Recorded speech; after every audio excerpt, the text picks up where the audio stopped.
Praise the day at nightfall, a woman when she's dead, a sword proven, a maiden married, ice you've crossed, ale you've drunk.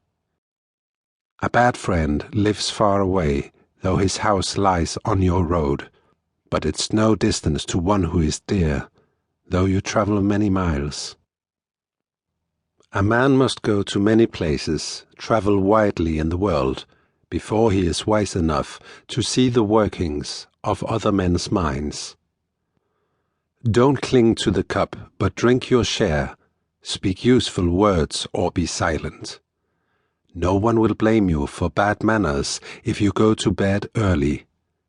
Get up early if you are after another man's life or money. A sleeping wolf will seldom make a kill, nor a warrior win lying down.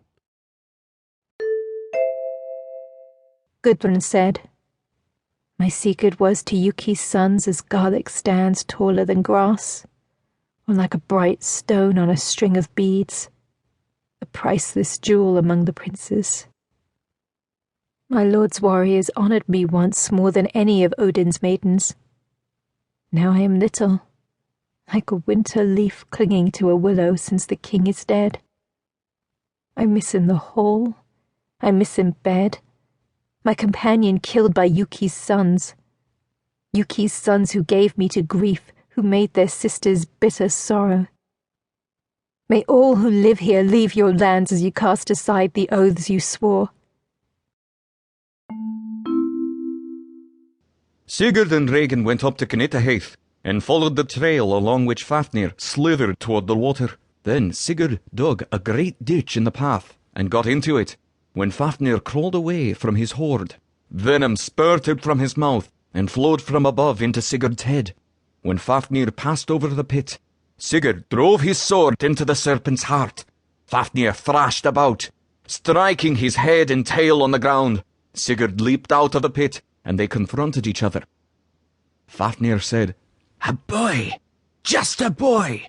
What mother gave you birth? Who says you are his son?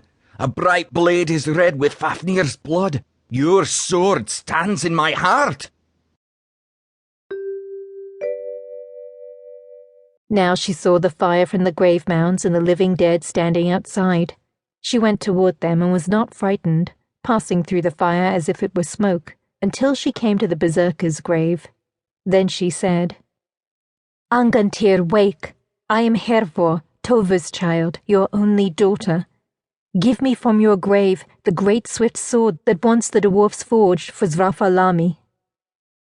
"Hervor, Hjorvad, Hrani, Angantyr, wake up all of you, underneath the tree roots helmed and with battle gear, keen swift blades, ringmail and shields and bright red spears."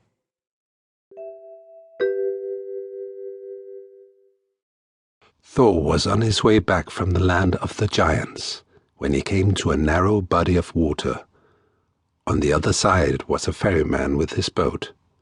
Thor said, "Who's that big boy over there with the boat?" Harbard said, "Who's the stout fellow I see across the sound?" Thor said, "Ferry me across, and you'll have a fine breakfast. The basket on my back holds the best of foods. I took time to eat before I traveled, stuffed myself with herring and oatmeal." The ferryman said, "You praise your breakfast, that's in the past, but you can't see what's to come. Your house is dismal. I think your mother's dead."